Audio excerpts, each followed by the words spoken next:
Perfect. Hello, everybody, and welcome to Paystand plus Incio webinar. We're going to be talking about efficient cash flow management today. Erica, if you wouldn't mind going to the next slide.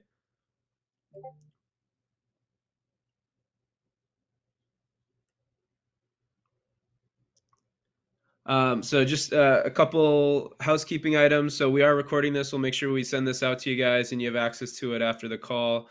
We will also be taking Q&A at the end, so feel free to shoot those into the chat. Or if you're brave enough to come off mute at the end, feel free to do that as well. We're looking forward to taking any questions that you guys might have. Next slide. So I'll hand it over to Brian in a moment, but just to introduce myself and the Paystand side of the house. So Max Robbins, I lead our partner ecosystems team here at Paystand, and I'm joined by Nick Sheridan on our solution engineering team, who'll be running through an awesome demo for you guys in a few minutes. And Brian. Yep. Hey, I'm Brian Gallagher, principal and co-founder of Incio. We're a NetSuite solution provider, as my customers obviously already know. But I'm excited to share this with y'all today. I don't have a lot to talk about us, but we had the opportunity to get a look at this product and introduce it to one of our customers, and it's going to save them um, I think tens of thousands of dollars a month in their particular use case. And it's just a new way of looking at the revenue cycle that we haven't had a product like this before, certainly some components of it, but I'm excited to share it and get some feedback and hear what you guys have to say about it. So appreciate you being here, and I'll cede the floor back. Beautiful. No, thank you, Brian, and thank you so much for the partnership. We're absolutely thrilled to kick things off with you this year and really take our partnership to the next level. And really, I think that echoes the message that we're trying to create in the NetSuite ecosystem at large and in the world of corporate finance, which is a bit of the story that we want to share with you today and our why, which is really, really important. And what I'm sure you guys are aware is an ultimately fairly crowded space, right? There's a lot of credit card processors, payment gateways out there. So that's really what I want to walk you through today. So Erica, next slide, please. We can jump right into it. So yeah, we can start with the paper check stat here. So, this is a really interesting piece, right? And again, taking a couple steps back, our why is that we've seen this massive paradigm shift to the cloud at virtually every other layer of the enterprise, be that ERP or human capital management, supply chain management. But the world of corporate finance, the accounting team, the CFO team, they're always left behind in that transition because at the end of the day, we're still shackled to the same technology we've always had access to solve for the problem of payments, right? That's credit card, paper check, and ACH at the end of the day. And aside from being, sort of old legacy payment technologies, if you will, it creates this expectation that the more you grow your revenue, the more the cost to receive that revenue will also increase with that company growth. Next slide, please. We typically see those in these usual buckets, right? Rising credit card processing fees, increasing time to receive your cash, that all important days of sales outstanding metric, increasing manual labor associated with, hey, I've got this giant stack of paper checks or all these inbound payments, stacking up against that outstanding invoice queue inside of NetSuite, against what's showing up inside my bank deposit records, and it becomes a real hairball to manage. So Paystand really kind of exists to say, hey, what would it look like if we reinvented that from the ground up? Erica, you can pop forward a slide or two, I believe. Yeah, this slide. If we reinvented payments, in the cloud native era with access to cloud native ERP technology, with this concept of a network that's so pervasive in every other industry, what would that look like? And so a few core tenets that come out of that is, one, we would need to reinvent the model. So one area that Paystand really differentiates is in really creating a new category around payments as a service. So that SaaS model applied to payments, meaning conceptually, exactly what your AR cost is going to be when you enter your fiscal year. That's the Paystand subscription plus what you pay your accounting team. And that creates radically better economics, which you'll see in a moment.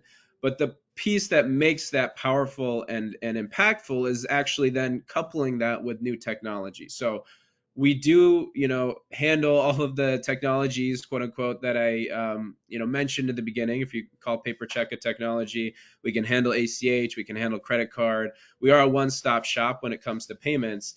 But really, our core differentiators, we've built a new payment rail, a blockchain-powered payment network that's directly integrated into the financial institutions themselves, which, we'll get into that in a moment. You'll actually see it in action with Nick here, but it's faster, it's more secure, and it's free to you and the payer. So we're getting out of this, again, incumbent expectation that there should be a transaction fee on payments.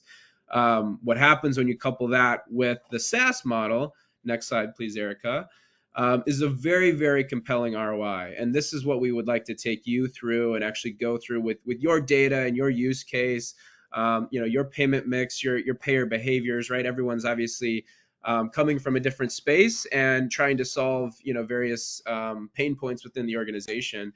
A couple of the ones we hear about often in today's day and age, where we're thinking about profit, and recession proofing, inflation proofing, profitable growth, are these key buckets, right? We want to get money in the door twice as fast on average for our customers. That's a 52% reduction in days of sales outstanding. We typically automate 85% of the accounting process. So when you talk about, being more efficient and applying, human resources to things that are actually going to move the needle for a business. Obviously, those are soft cost savings, but then when you also factor in the hard costs behind transitioning payer behavior off of credit card onto our bank network, which again is free to use, there's a really, really powerful transaction fee savings there as well, which again, in partnership with great companies like Incio, then become radically better opportunities for strategic growth for your company, right? What's the next needle mover that you would like to invest in that you can't, but working capital and net margin added back to the business will allow you to do so, right? So those are the types of conversations that we want to have, in parallel with Incio. So I will pause here. Brian, I saw you come off camera. Did you want to say something there? Well, yeah. First of all, I hear the dot dot dot, and I know we're doing a webinar right now. I just don't know if there's something I'm supposed to be responding to because I No, can't no, find it. Okay. no. That's great. That's great. All right. Then Absolutely. I'll go back off camera. That's wonderful. Just wasn't sure if you wanted to chime in there. I saw you come back on. So that's great. So no, at this point, I think we're actually going to transition. Erica, if you pop forward a couple slides, we're actually going to show this to you in action. But actually, if you go back one slide here, sorry to make you jump back and forth. This is sort of the key piece that I want to make sure you take away from today's conversation. Again, going back to where we started, the expectation that as you grow your business, the cost to receive revenue is going to increase. Credit card processing fees, DSO, manual labor, the usual suspects that we hear about. We're flipping that story on its head with the new model and the new payment option, which transitions down to that flat and fixed subscription fee. So as your business your revenue grows, the cost to receive revenue is actually decreasing relative to that growth. Again, really, really powerful. And this is where we're radically different than other payment players out there, as we're really trying to turn money into software effectively. So I think this will probably be a good kind of handoff point. We can skip forward a couple slides and show all these great features live in action with Nick here. So Nick, why don't you take it away and let's launch the demo. Okay, perfect. Let me get my screen shared here. If you could share with me the screen. All right. And Max, let me know when you can see this. Should be come up here in just a second. I can see it. Okay, perfect. Okay, yeah, just to sort of start off with our story here, I'll leave this agenda up here as I go through, but the story we're going to tell is the idea of just creating a receivable all the way through presenting that receivable, making a payment. We'll look at the automated reconciliation that Paystand handles. So really the full payment cycle utilizing the Paystand payments as a service platform. So receivables are created directly within the NetSuite environment. Important to note that the ERP, whether it's NetSuite or any other ERP that we integrate with, is always treated as a source of truth, right? After we create our receivable, we're presenting that to our payers, right? That's typically done via NetSuite's email engine, so emailing directly from the invoice or from the sales order within the NetSuite environment with our click to pay sort of embedded in those emails. We have different options for presentment. Another space that we've recently integrated with is SuiteCommerce My Account. This is NetSuite's payer portal or e-commerce platform, respectively. We have embedded our button into these spaces, and I'll jump in that environment and show you exactly what that looks like. So that's an alternative to click to pay. However, the receivable is presented. Obviously, the core of what we're enabling here is receivable payment. So we'll look at what it looks like to make a click to pay payment. We'll look at auto pay, so we can enable automated payments. That would be a one-time, saving a fund on file step by the payer. And then the merchant actually has the ability to engage that back within NetSuite to invoices or sales orders. The methods we'll look at primarily digital, which is the first three that I show here. So Paystand Bank Login, this is the option that Max mentioned that we've built essentially from the ground up. It's analogous to a Venmo type payment. So it is a sort of based on a bank login and not sharing ACH details, but we'll take a close look at that.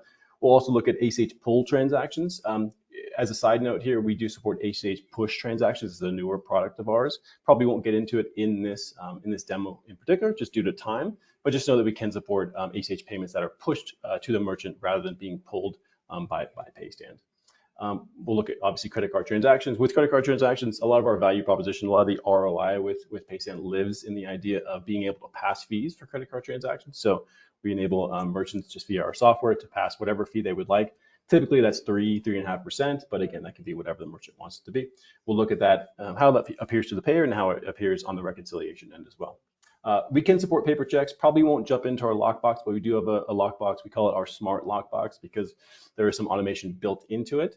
So if you come across any merchants that do have a lot of checks, or if you have a lot of checks that you're processing in-house, we can support that. We can automate and take out a lot of the reconciliation steps associated with checks. So however the payment comes through Paystand, it's really important to note that everything is automated. So we're looking at payment reconciliation. So think about the idea of writing a payment record to an invoice in NetSuite. We do that automatically within seconds of payment. Downstream of that, when the payment comes through in the merchant's bank account, we are coming back to the ERP and we're reconciling the deposit as well. We'll, again, take a close look at both of these steps. Other automation tools. So since we're in the NetSuite environment, we built a lot of different customizations within NetSuite. As everyone knows in this call, NetSuite is a highly customizable ERP, and we've taken full advantage of that. One area is just automating payment reminders. These can be used for collections notices as well. So we'll take probably a quick look at that. We'll finish up looking at credit memos and refunds. These are done all within the ERP. Very straightforward. This will take all of about probably 2 seconds to cover this. But this is our general agenda. So we'll try to adhere to this. I'll refer back to it as needed, just to keep both me and the audience on track. But to jump in here, I usually start with a brief overview of what our integration with NetSuite looks like.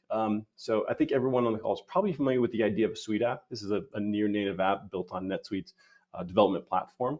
And having this structure, this form of integration with NetSuite gives us a lot of flexibility within the ERP itself. What it means for the merchants that we work with, sort of the users of Paystand, it means that the time is spent within NetSuite and not on a separate platform, separate dashboard, for example, to send out payment requests, right? The payment requests are sent out directly from NetSuite, and then any data that we generate is being written back to the ERP. So again, just reducing clicks, keeping AR staff right in the ERP. We'll point out here really quick before I move on, we do integrate with advanced features such as SuiteCommerce Advanced. I mentioned this before. SuiteCommerce Advanced, My Account, Paystand Payments Experience can be launched from these areas. Lastly, we do integrate well with the One World environment. So if you have multiple subsidiaries, if you're planning on adding subsidiaries in the future, very easy for Paystand to integrate with those. We would have separate branded experiences, sort of on a per subsidiary basis. And as you know, the ledgering is completely separate. Okay. Okay, with that, let me jump into my NetSuite environment here. So I've created this invoice in NetSuite. And you can see once I created open invoice, we have 2 separate options for payment. The first is pay with Paystand, the other one is Paystand email. So after this invoice is created, this is sort of when Paystand picks the baton and runs with this record for the purposes of payments, right? So once we have this created, requesting payment on this is as easy as clicking on the Paystand email button here.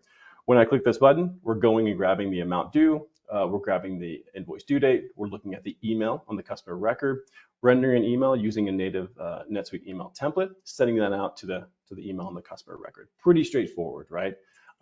If there's any need to automate this process, if the merchant actually is sending, let's say, invoices out on a daily or weekly or monthly basis, very easy for us to implement a workflow that does that automatically, just collecting the open invoices, sending out that payment request.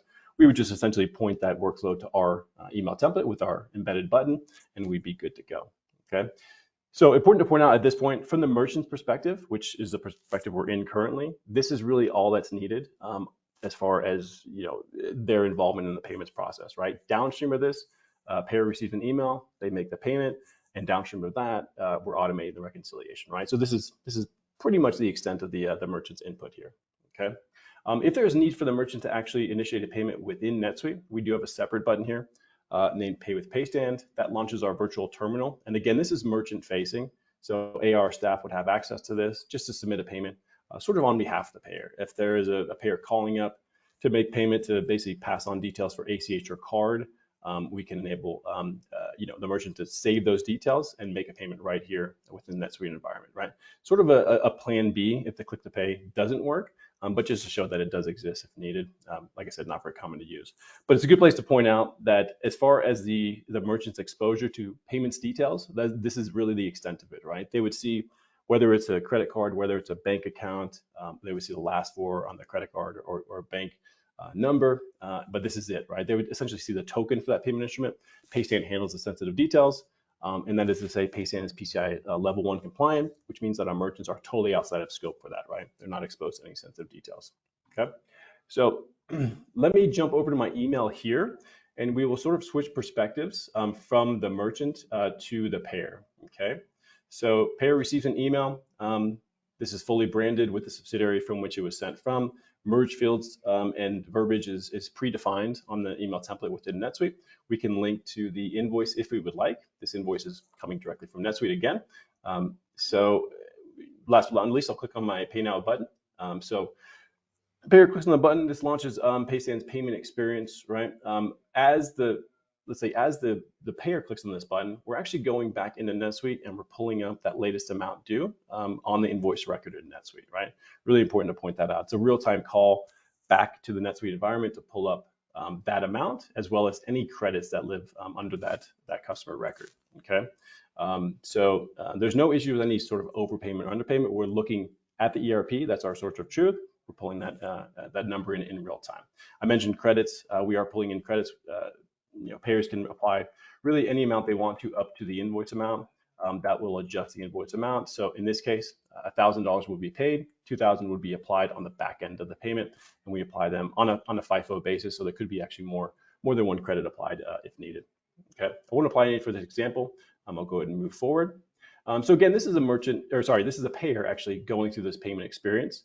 So payer arrives here. If there's any question, security concerns, Paystand does have bank level security. There's a link here that they can click on. They can see Paystand's PCI level 1 compliant. This is our encryption protocol and some other details down here. Okay, so that is there if payer needs to take a look at that.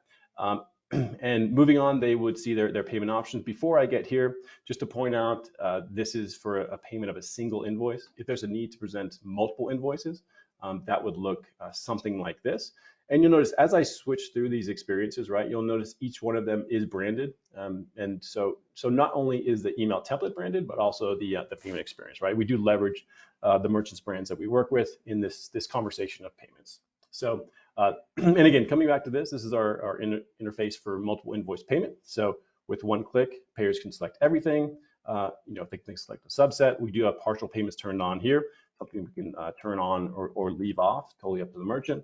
But they would make their selection, they would move forward to a confirmation page, and then they come to a familiar page to apply credits, and then they come to a familiar checkout page with our 3 payment options, right? This would be a single payment that would show up on the payer's either bank or credit card statement. But keep in mind, we do have visibility of all those individual invoices. So that allows us to do our reconciliation essentially on a per invoice basis, okay? And a lot of times, if there's a need for like a payer portal, for example, a lot of times just sending this click to pay link that services all invoices can sort of bypass that. We do, like I said, integrate with My Account, NetSuite My Account, but like I said, this is a way to sort of circumvent that if the merchant does not want to add another login layer for payers. Really easy workaround for that. Okay. I mentioned before the idea of branding, just to show this is another set of branding that we added here, just for reference. Okay. Okay, so coming back to this experience that's tied to that single invoice back within NetSuite, you can see as I click through my payment options, if I arrive here as a payer, I want to pay with card, I can see clearly that we're being passed $90 as a convenience fee. So when I click on card, that amount is added dynamically to the invoice amount, but it is totally optional, right?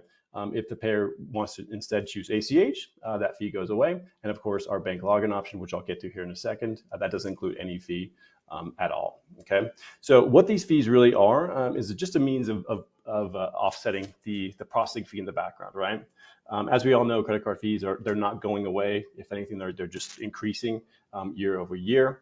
And this is just a way to, again, just offset that. This is currently set at 3%. It can be set at whatever the merchant wants it to be set at. Typically, our merchants choose somewhere between 2.9%, 3.5% to cover what they typically see as far as their payment mix goes.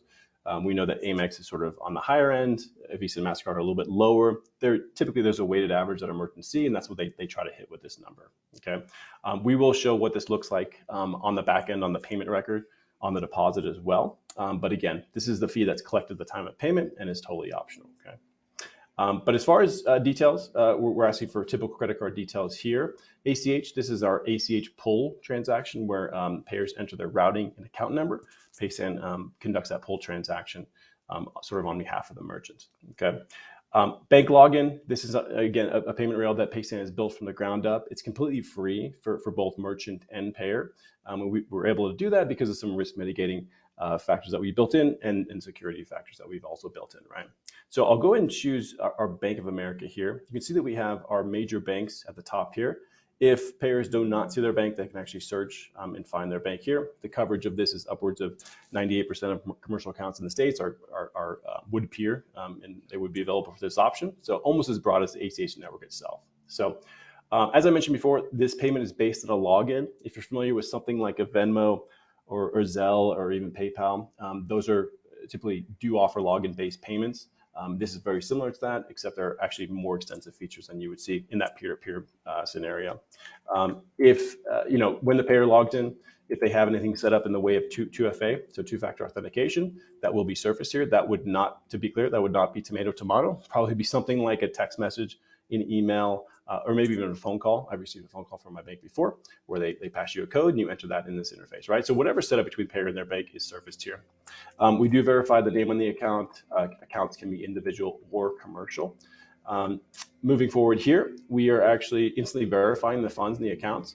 So this is actually a huge step change in comparison to an ACH transaction. ACH, as long as you get the accounting and routing number correct, that payment can be submitted. You would only know it's that account is NSF when we try to settle a number of days later. This step is greatly mitigating that risk, right? So we do not even allow the selection of insufficient funds accounts here. So it's really analogous to a credit card transaction, where you cannot move forward if the funds are not verified instantaneously in the account. Okay, so really taking bank transfers to another level in terms of security and risk mitigation. So I have my address details entered here, and I'll go ahead and submit this payment. So that is in general what the payment experience looks like for the payer. We'll jump into our automated reconciliation here in a second, looking at these two steps. But just to point out, after payment is submit, payers receive an email. That's sort of an emailed receipt of the payment. Merchants do receive an email notification as well, although they will be notified within their ERP as well. And we'll jump in really quick and just show that. Okay, just to hop in to our SCA environment here really quick to show what this process will look like. So I'll jump into my account. This would look very similar if the payer is going through a process of let's say filling up a cart and checking out within SuiteCommerce, right? This is a little bit different from that. This is my account. This is sort of NetSuite's customer portal. They've been gaining a lot of when I say they, I mean NetSuite have been gaining a lot of traction with this product, both this and SuiteCommerce itself. As they gain traction, it became apparent that Paystand needed to build something to integrate with this, and that's exactly what we've done. So this is sort of our latest product. We're pretty happy with how it's turned out. Pretty proud of the product development here. But what we're allowing here is the launching of Paystand for the payment of one or more invoices within the My Account space. So this experience is really similar to what we showed before, where it launches an iframe within My Account. It allows the selection of one or more invoices. We do allow partial payments in that space as well. So it's really similar to this. Payers can actually move forward. They can choose their option as far as bank login, credit card, or ACH. All these options are available within SuiteCommerce as well as My Account. Really important to point that out. There's no separate processors needed for any of these, right? That's really another important point. There's no separate contract for like an ACH processor or a credit card processor or a bank login processor. All these are under the umbrella of Paystand, right? So this is what that experience looks like within My Account. This can be launched again for multiple invoices, or it can be launched on a per invoice basis if needed, right? If we were to go through the SuiteCommerce process where we go to our shop, we fill up our cart, we would have a very similar button at the payment screen of SuiteCommerce to where those details can be captured and they can, the payment can be made essentially within SuiteCommerce as well. Okay. All right, so with that, sort of covered our two presentment models here, right? Through email, through SuiteCommerce, and My Account. Let me jump into what happens after the payment, which to me is really where the magic of Paystand really lies. Automating these tasks, taking out the manual labor for the AR staff that we work with. So I'll go ahead and refresh this invoice. You'll notice as soon as I refresh, the status will change from open to paid in full. And I did talk to my team this morning. NetSuite is running a little bit slow, so this may take a few seconds to refresh this page. Not to blame this totally on NetSuite, but this is not necessarily a Paystand limitation here. But so we can see that this has changed from open to paid in full. And if I come down to history here, the reason that status change happened, of course, is because we've written our payment record to that invoice. Again, this happens essentially within seconds, right? And this is our first step of payment reconciliation. You'll notice this status is marked as not deposited because those funds, of course, are still in transit. When they do settle into the merchant's bank account, we will come back and change the status to fully deposited. And again, that's a reflection of those funds that have fully settled and are physically sitting in the bank account of the merchant. To jump to an invoice where this deposit has actually taken place, this invoice was paid some time ago. This is what that status change would look like. And what actually drives that change is a deposit that we create within the merchant NetSuite. These deposits are standard NetSuite deposits. There's nothing unique about them. The only thing unique about Paystand, what Paystand is doing, is we are actually just creating them automatically, okay, based on the transfer that we're submitting to the merchant's bank account. So to jump into one here, sort of breeze through the details, this amount, this 15,000 and change, is the amount that would be hitting the merchant's bank account as of the date of the transfer. Within the deposit itself, we can see a list of everything that went into that deposit. It's taking a minute to come up here, but we'll take a look at that list. Essentially, it's a list of payment records, and there would obviously be multiple payment records for a single deposit. We do batch deposits on a daily basis.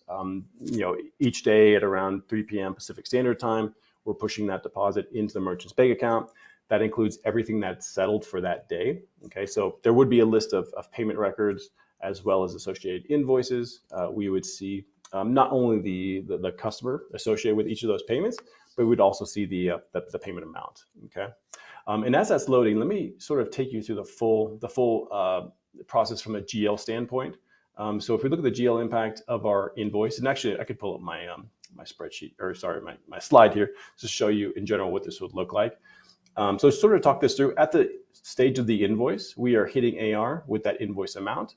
In this case, we'll jump forward and look at the payment. In this case, convenience fees are on for this transaction. So keep that in mind. If convenience fees are off, those fees would be absorbed. They would not be offset, and this would be a little bit different. But in this case, convenience fees are on, and we are collecting that as part of the payment. So we're crediting that entire amount from AR. We're balancing it out with a separate journal entry. So we're not modifying the invoice at all. So this is our separate journal entry for that 45, which is 3% that we're collecting as a convenience fee. We'll hit undeposited funds with that 1545 for the time being. Those funds will stay in undeposited funds until they fully settle. When they fully settle, we will come back and credit that, basically relieve that undeposited funds account. We will hit our bank account with the full amount, and we'll credit off whatever the actual processing fee is, right? In this case, the actual processing fee is different from the convenience fee, and that's almost always going to be the case, right? You want to have your convenience fee cover that processing fee, so you're actually making a little bit of extra income, but you could really set that fee at whatever you want, and we're balancing out either way. Okay, so in this case, our settle fee, we're hitting our merchant fee account with that, and essentially the differential is going to the bank account. That in this case, that would be 15. Okay, if there's a need for the merchant to actually have that $15, that delta hit a different account, we can definitely enable that as well, right? Those accounts on our side, those amounts on our side are treated differently, so we can roll them up into the deposit or hit something like an other income account with that if you would like. Okay, and I think these are still sort of running through, so maybe I have those timed out. But let me go ahead and move on here and jump to our automated reminders. So jump into an invoice that's been paid. We can actually automate reminders both before and after the due date, right? So what we've implemented for this step 5 here that I show is just workflows and email templates within NetSuite that are reading that due date and sending out emails relative to that due date. Okay, so in this case, if we want to say, let's say 15 days post due, we want to send out an email. That email would be a separate template that we set up with specific verbiage. We could send out another reminder, let's say maybe 30 days post due, and then maybe 45 days post due, and we can incorporate dunning language in these templates that go out. Each template could have a pay now button for that single invoice. We could also enable the button that services multiple invoices, and that would bring up an experience again that we showed before, where we have a list of invoices to pay. Okay, so what we're setting up is, it's a one-time implementation of these workflows that again are reading the due date, kicking out emails at a predefined cadence, and really just taking the manual effort out of follow-up related to collections, right? This follow-up could be emails, it could be phone calls, right? We can add these steps that sort of maybe lead to that eventually. Maybe at the 120-day mark, there is a phone call involved, but leading up to that, right, we can automate essentially everything. So a lot of the AR staff that we work with, AR clerks, for example, love this feature because it just takes a big part of the tedious work out of the scenario, I would say. Okay. Moving on to our last step here, which is credit memos and refunds. So I showed before that we can actually surface credit memos within our payment experience. So this is what that looks like on the payer side. So if merchants just want to issue credit memos instead of moving forward with a refund, they can definitely do that, and Paystand would bring those credits into the next payment experience. If there is a desire to actually issue a credit memo and then turn that credit memo into a refund from the credit memo itself, merchants would just click on the refund button here. As long as that payment came through Paystand, the payment method would be pre-populated. So all that would be left to do would be to just save that refund. Once that's saved, Paystand reads that transaction, and that is actually appears on the next deposit that hits the merchant's bank account under cashback. Okay, and this is that deposit that I was trying to pull up before, where we sort of timed out.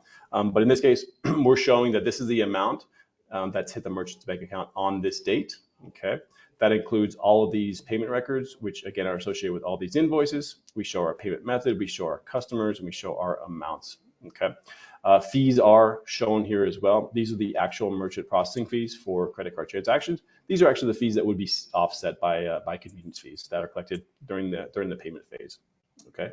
So again, accounting for not only invoice amounts or sales order amounts, but also any fees. We're not just handing our merchants a file, a CSV file or something similar, and saying sort out these transactions. We're actually going back to the ERP and reconciling ourselves in an automated way. Okay, important to point that out. Okay, so sort of wrapping up the idea of refunds, that those refunds would be issued. They would appear on the next deposit. At that point, the funds would be refunded to the payer who actually paid those funds, and essentially we'd be good to go, right? Everything would be reconciled. It would appear in the next deposit report, so nothing more for the merchant to do. Okay, and that really wraps up the entire payments cycle here.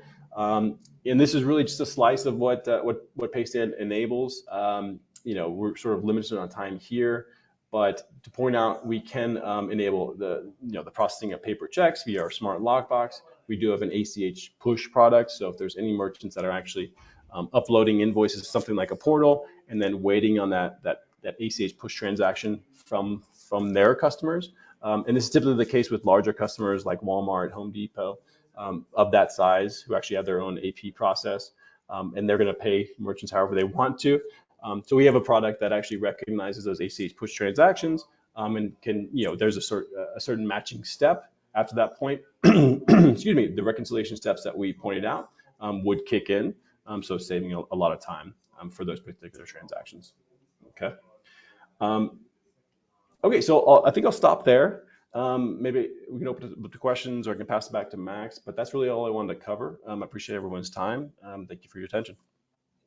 Yeah, thank you so much, Nick. Appreciate that. So yeah, maybe Erica, if you could pull the slides back up. I think it's just a Q&A slide left, but if I could, kind of pull us back up from feature level, and that's obviously much of the what behind the how and the why, back up to our mission and our vision as we go to market, in the NetSuite space and in the corporate finance space, is to really, again, change the incumbent expectation that as you grow your business, the cost to receive that revenue should continue to grow linearly, if not exponentially. If you're struggling with credit card processing fees, with the time to receive your cash, with the amount of manual intervention that your team is having to do just to consolidate and close, and reconcile the payments process, we would love to chat with you. What Nick just showed is certainly our most common use case cycle, but we've got plenty more to talk about, and we would love to talk about your unique problems and pain points today, and how what we do might fit into that story as well. So with that, maybe I'll pass it to Q&A. Erica, I don't know if we have any that came in from the chat, or Brian, if you had any final comments as well that you wanted to throw in. I don't. If there's no questions, I can just follow up with people individually. And I appreciate it. I appreciate the time and the information, and it was good for me. Absolutely. Erica? We do have a couple of questions. Awesome. Let's fire away. So let me just go ahead. There's a question about Paystand handling refunds. So Nick, Max, do you want to take that? Yeah, Nick, do you want to talk about the refund process? Yeah. Really quick. So we sort of touched upon this on the demo. So essentially, refunds are pretty straightforward on the merchant's end. They're essentially initiated within NetSuite. We just follow NetSuite best practices, which is converting from a paid invoice to a credit memo. If there's a need to issue a refund, they can create a refund record, save that. That's all the merchant does. Paystand processes that refund. That refund would show up on the next deposit to hit the merchant bank account, and we would show that on the actual deposit that created within NetSuite, just as a credit to that deposit, right? So netting out for the next deposit. Thank you, Nick. And we have another one about currencies. So do we only take US currency, or do we take currencies outside of the US? Yeah, it's a great question. So in terms of presentment, and so there's two sort of sides of that coin, right? Presentment, right? What are the invoices denominated in? Is it USD? Is it CAD? Is it GBP? We have a lot of flexibility there. Almost any currency can be presented.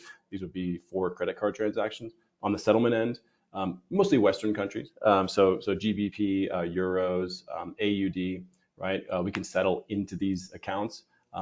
As long as the currency is presented also in these currencies, right? So there are certain compliance requirements we work around, but Paystand is comparable to any other processor, I would say, in the flexibility that we offer in different currencies.